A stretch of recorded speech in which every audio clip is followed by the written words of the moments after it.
Yes, guys, and welcome to Stretford Paddock. I am here with RH. After Manchester United have beaten Newcastle 3-1, what did you think of that? It was a game of two halves, wasn't it, Al? In Yeah. terms of the quality in the first half for me was a little bit dead. It was a bit flat.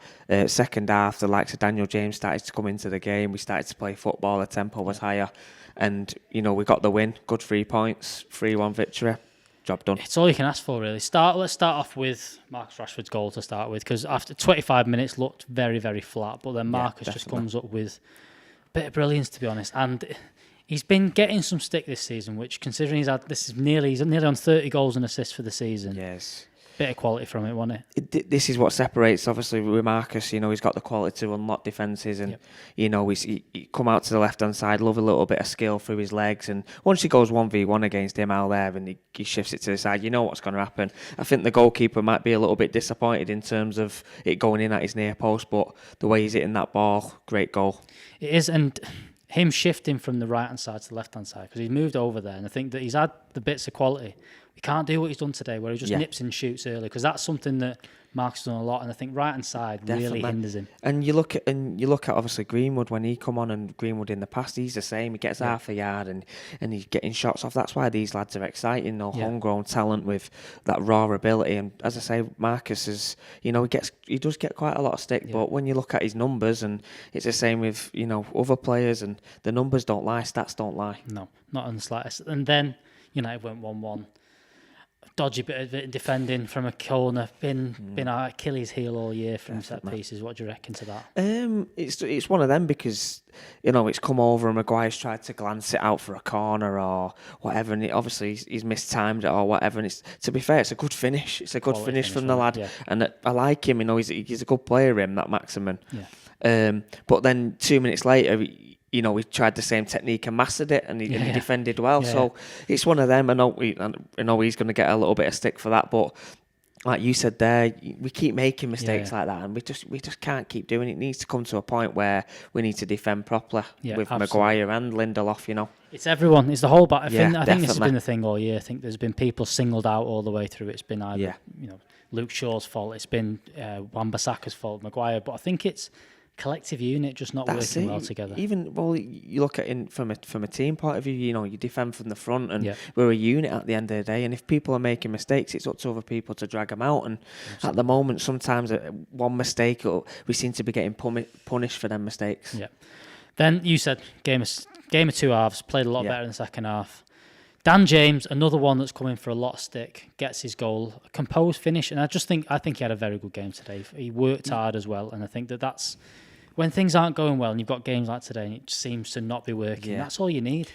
Every time James plays, it's a given that he gives 110%, and his energy levels are fantastic. And today, he's played 2 games, 2 in 2. Again, stats don't lie.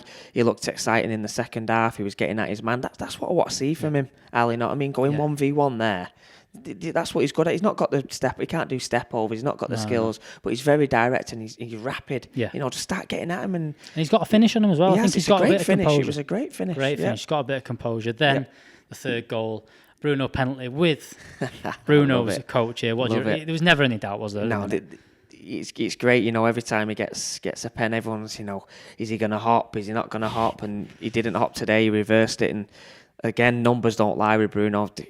He's been involved in so many of United's goals. I'm not too sure what the stats are, but and was on the Watchalong today, and people are thinking it's a quiet game for him, but he's got his assist and he's got his goal. Dodgiest assist but again, me knowing Bruno, he's all over that. He's claiming that he's in the dressing room and it's my assist. Well, you've seen it after the Leicester game, wasn't it, where he kind of slipped and played that one to Marcus, and he went, "Did you see my assist?" He loves it. When McTominay scored the other day, that ball was for me, and so he just loves it, mate. His attitude's unreal, and he's a driving force in our side at the moment. Absolutely, he's unbelievable.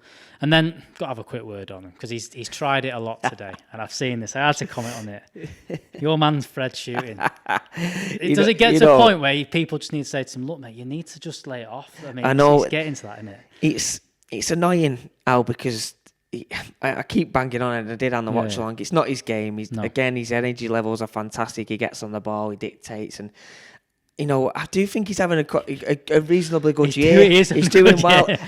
and he does get a lot of stick for what he is, and he's not he's not a Bruno. He's not. No. But listen, he does his job and he does it well. Yeah. And yeah, we've seen on the Watchalong every time they go forward, that one where he hit it, and that me and Joe are like, yeah, he's took a deflection. I'm looking at him thinking, you're not doing me any favours here. I've looked on my social media and everyone's calling me a fraud, a job's worth. And listen, I can't do, again, obviously I work with the lads a long time, and you could count on one hand how many finishes he had in them in them months, and it's just not his game. No, it's not, because I think he's had a decent game today. Had a good game in midweek. Steady. He does a job for you. He wins the ball back, loads of energy, like you said. And, definitely. And that's all you can ask for. Right, man of the match. Who was yours for today? It was a bit of a tough one because it wasn't. No one stood out for me. But who do you reckon was man of the match today? We discussed it on the watch-along as well. Daniel James, I'm going to get... For me, Daniel James, in terms of... A quiet first half, he was in and out, he's shown glimpses, but second half, I think he really stepped the tempo up. And he looked, to be fair to the lad, he got his goal, he was direct, and he was a threat in the second half. I know, obviously, Luke Shaw got it. I disagree with that, but I would give it Daniel James for his overall contribution to the game. Yeah, I think he was very good today. Right, that is all from us today. Cheers, RH. No problem. Make sure you Pleasure. follow RH on everywhere, on Instagram, on his YouTube, RH Elite Coaching, everywhere. Like I said, he works with the likes of Bruno Fernandes, Fred, and some very, very good up-and-coming youngsters. Right, that is all from us. I've been Alex, and we'll see you next time.